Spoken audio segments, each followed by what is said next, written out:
샬롬, 좋은 아침입니다. 오늘 말씀은 고린도전서 6장 12절부터 20절까지입니다.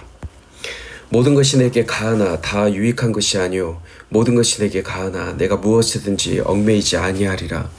음식은 배를 위하여 있고 배는 음식을 위하여 있으나 하나님은 이것저것을 다 패하시리라. 몸은 음란을 위하여 있지 않고 오직 주를 위하여 있으며 주는 몸을 위하여 계시느니라. 하나님이 주를 다시 살리셨고 또한 그의 권능으로 우리를 다시 살리시리라. 너희 몸이 그리스도의 지체인 줄 알지 못하느냐? 내가 그리스도의 지체를 가지고 창녀의 지체를 만들겠느냐? 결코 그럴 수 없느니라. 창녀와 합하는 자는 그와 한 몸인 줄을 알지 못하느냐? 일렀을 때 둘이 한 육체가 된다 하셨나니 주와 합하는 자는 한 영이니라. 음행을 피하라. 사람이 범하는 죄마다 몸 밖에 있거니와 음행하는 자는 자기 몸에 죄를 범하느니라. 너희 몸은 너희가 하나님께로부터 받은 바 너희 가운데 계신 성령의 전인 줄을 알지 못하느냐? 너희는 너희 자신의 것이 아니라 값으로 산 것이 되었으니 그런즉 너희 몸으로 하나님께 영광을 돌리라. 아멘. 오늘 사도 바울은 우리의 몸에 대해 이야기합니다.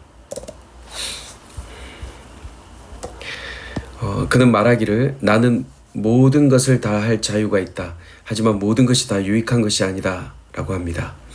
나의 이 몸으로 이것을 할 수도 있고 저것을 할 수도 있지만 다 유익한 것은 아니라는 것입니다. 이것은 너무도 상식적인 말처럼 들립니다. 바울이 이렇게 말하는 이유는 고린도 교인들이 율법으로부터의 자유라는 복음의 진리를 자기들의 입맛에 맞게 왜곡하는 그 그릇된 자유를 지적하는 것입니다. 고린도 교인 중에 어떤 사람들은 자신들이 신령한 은혜를 받았고 구원을 받았으니 이젠 어떤 제한도 필요 없고 이젠 모든 것이 가하다, 맘대로 할 수 있다 라고 주장했습니다. 그러나 바울이 말하는 진정한 자유는 그렇게 방종하는 자유를 말하는 것이 아닙니다. 죄의 종노릇하지 않을 자유입니다. 바울이 말하는 참된 자유는 자신의 자유만을 주장하지 않고 공동체를 세우는 공동체에 유익을 끼치는 자유입니다. 이렇게 유익한 자유인데요. 이러한 유익에 대해 말하자면 이후 12장에서도 언급되지만 우리에게 유익한 것은 성령님이 유일합니다. 성령님 없는 어떤 일도 유익할 수 없습니다. 하나님은 우리 각 사람에게 성령을 주셔서 우리를 도우시는데요. 성령님이 도우시는 그 도움이 우리에게 유익한 것입니다. 바울은 유익을 주시는 오직 한 분 성령을 의지하면서 무엇에든지 얽매이지 않겠다 말합니다. 세상으로부터 온 것 중 단 하나에도 힘을 실어주지 않겠다 선포한 것입니다. 바울은 고린도 교인들이 성적 문제를 정당화하려고 내세운 그 슬로건인 음식은 배를 위하고 배는 음식을 위한다 라는 말을 지적하고 있습니다. 먹는 것은 자연스러운 활동이며 그들은 한 신체 기능이 다른 것과 크게 다르지 않다고 생각합니다. 그러므로 음행도 먹는 것만큼 자연스러운 것이라고 생각한 것입니다. 하지만 바울은 이것을 단호하게 거부하고 지적합니다. 배와 음식은 썩어 없어질 일시적인 것입니다.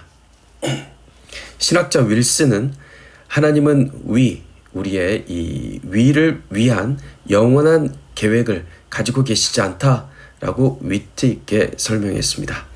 때가 되면 하나님은 배든 음식이든 모두 없애실 것입니다. 그러나 몸은 멸망하도록 정해진 것이 아닙니다.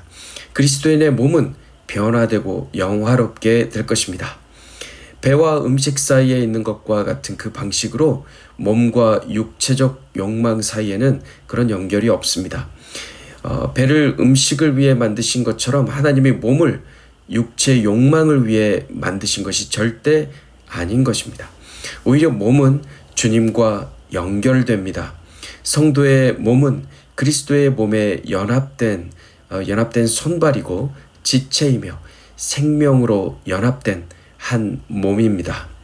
사랑하는 성도 여러분, 몸은 영보다 중요하지 않은 것으로 치부되어서는 절대 안 될 것입니다. 몸은 주님을 위한 것이기 때문입니다. 우리의 이 몸은 우리가 하나님을 섬기는 도구이고 이 몸으로 우리는 하나님께 영광을 돌리기 때문입니다. 바울은 몸이 주를 위해 있고 또한 주는 몸을 위해 있다 말합니다. 이것은 몸의 구속자로서 그분 자신이 우리의 이 몸을 취하신 것을 의미합니다. 신학자 케제만은 바울이 말하는 몸은 단순한 개인적 내면이 아니라 하나님이 주신 세계 속에서의 우리의 존재 전체라고 설명합니다. 따라서 몸으로 순종하는 우리의 삶을 통해 그리스도의 주권이 우리의 삶 가운데 드러나는 것입니다. 몸으로 순종하는 이 모습이 우리 그리스도인의 실제 삶 속에서 나타날 때 우리의 이웃들에게 우리가 전하는 복음이 그때 설득력을 가지게 될 것입니다. 계속해서 바울은 음행을 피해야 하는 이유가 이 죄는 자기 몸에 죄를 범하는 것이기 때문이다 라고 말합니다. 이것은 몸이 하나님과의 관계에서 분리될 수 없다는 점을 강조하는 데 있습니다. 몸과 영은 분리될 수 없습니다. 몸에서 일어나는 일은 영에 영향을 미치며 그 반대도 마찬가지입니다. 피아라로 번역된 18절의 퓨케테는 계속해서 즉시 도망하여 안전을 확보하라 라는 의미입니다. 계속해서 즉시 도망하지 않으면 우리는 부지불식간에 나의 몸을 부도덕하게 만들 것입니다. 이러한 성적 부도덕은 몸을 더럽혀서 하나님의 영이 거하시는 성전으로서 우리의 몸을 부적합하게 만듭니다. 우리 몸으로 행한 일은 고스란히 우리 영혼에 새겨짐을 잊지 맙시다. 우리의 몸은 성령의 전입니다. 바울은 몸이 하나님의 임재가 거하는 자리라고 선언합니다.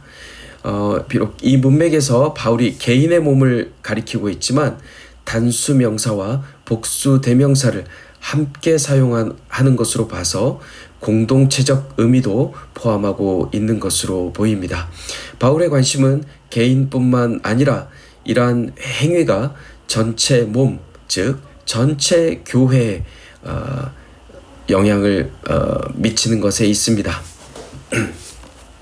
우리 그리스도인의 몸은 개인적으로 또 공동체적으로 하나님의 영이 거하시는 장소입니다. 주께서 그분의 보혈의 값으로 사신 이 몸은 하나님의 소유입니다. 이 몸의 주인이 하나님이심을 인정하며 이 몸을 거룩하게 지키고 하나님께 영광을 올려드리는 데만 사용하는 그런 성도님들 되시길 주님의 이름으로 축복합니다. 샬롬.